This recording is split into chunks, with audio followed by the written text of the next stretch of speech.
So I found this article from psychologytoday.com. To live fully, you must be willing to step into the unknown. You must be willing to challenge yourself to grow and change. And change feels uncomfortable for most of us. Your fear and anxiety and discomfort are natural. To be effective at navigating change, we must first accept that uncertainty is part of life, and we must possess the confidence and personal power to navigate through the change. Conscious and confident people recognize and accept that change is inevitable and use their self-awareness to assess where they are and where they want to go, and use their personal power to get there. Reframe discomfort as a positive source for growth and get curious in the face of the unknown. When experiencing feelings of discomfort, don't run away from them.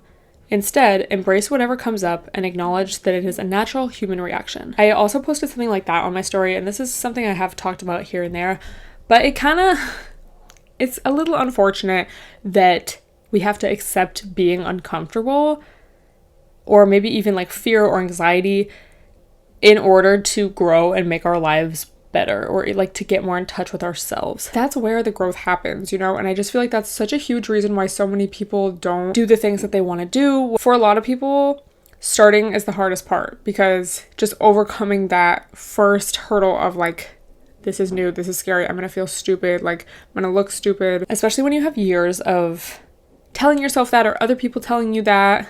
Maybe you grew up where like you were made fun of, and we talked about shame and overcoming shame in last week's episode. So it's not like this easy thing, but the first step is recognizing. And once you can become aware of areas in your life where you do experience discomfort, you can get curious and ask yourself, why am I feeling so uncomfortable about this? Why is this so hard for me? Why is it so hard for me to create a habit out of this? You know, like what's holding me back? So get comfortable being uncomfortable. I feel like there's little things you can do in your day-to-day life as well. Just training your brain to be uncomfortable. Cold showers is a thing for a lot of people that really helps. And I actually saw this TikTok a while back of this, I don't know if she was a midwife or a doula. She was someone who helps assist in natural births. And she was talking about this exercise she does with families, actually, where everyone in the family, including the pregnant mom, puts their hand in a bowl of ice water, and you have to keep your hand in there, I think for a full minute. And it sounds easy, but it starts to get really uncomfortable. She was talking about how the mom will always kind of like get into this zone of like almost a meditation and just like accept the discomfort and kind of like breathe through it, which she said is what you have to do during labor. But I feel like that might also be good just for doing hard things in life. Practice being uncomfortable and breathing through it and realizing you're gonna be okay. I do not miss those self-conscious days of middle school, y'all. It gets better, it does. So I wanted to discuss a few ways that you can help improve your confidence and self-esteem. Maybe you just went through a breakup, maybe you just went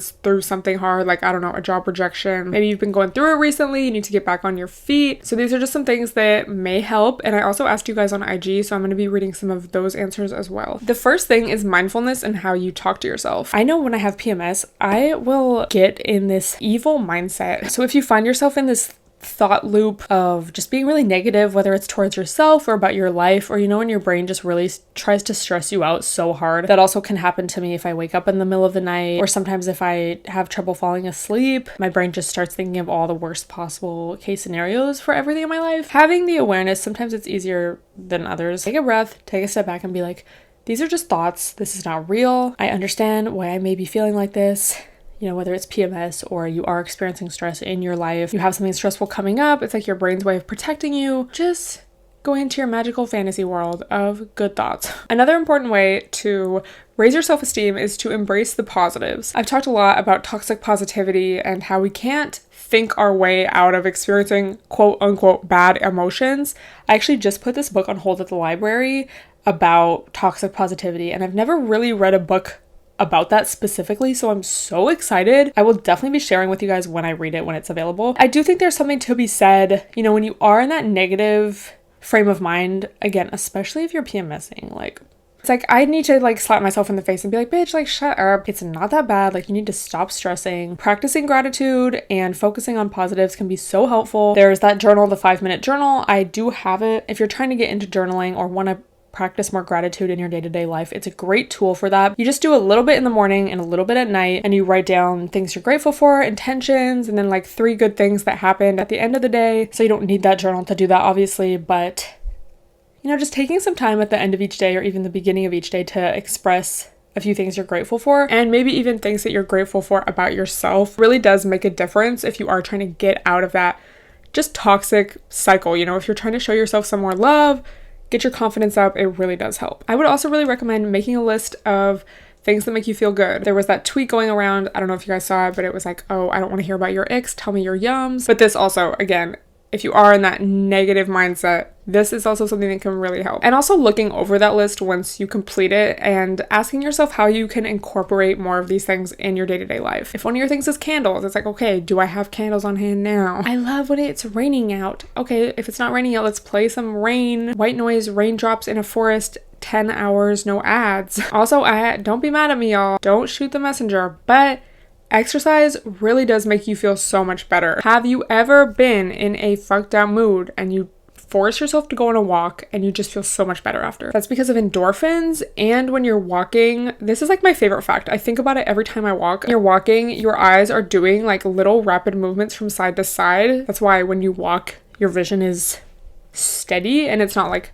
when you hold like a phone camera when you're walking and like it's all shaky. And that movement calms your amygdala, which lowers stress and anxiety. But yeah, that's why you can have such good ideas when you walk. That's why just going on a walk makes you feel so much better afterwards. It's just about that energy shift. Last month I had Teresa Lear Levine on. She's an energy EFT practitioner, and she had a post on her Instagram that was talking about how clearing energy can be so easy. I think she used the example of shaving her legs. Like if she just needs like that energy change, sometimes just shaving her legs gives her that like fresh feeling. And she did a disclaimer, like this is not about shaving body hair, but for her that really helps. And I agree. You know, when you do like the shower, you do like a face mask, you wash your hair, you exfoliate, you do all these things and you just feel like a new person after. Like you literally, your state of mind is different after. It's better. It's like that energy shift. Obviously cleaning up your space helps so much, and especially with practicing gratitude, showing yourself love by like whenever I'm about to leave the house or something, I always make sure that my room is clean, or like in the past it would be like my apartment, especially my kitchen, so that when you come back you have like a fresh, clean space. Another thing is treat yourself even to small things. Like you don't have to buy huge purchases all the time, especially if you do deal with shopping as a coping mechanism. But you know, getting yourself your favorite coffee once in a while, if you're trying to get more into cooking healthy meals for yourself, making yourself something that you really like, letting yourself sleep in on the weekends if you can. Little things, like you don't even necessarily have to spend money, but just like showing yourself love in that way. Something that really helps me if I'm feeling down, or again, if I'm about to start my period and I just don't feel my best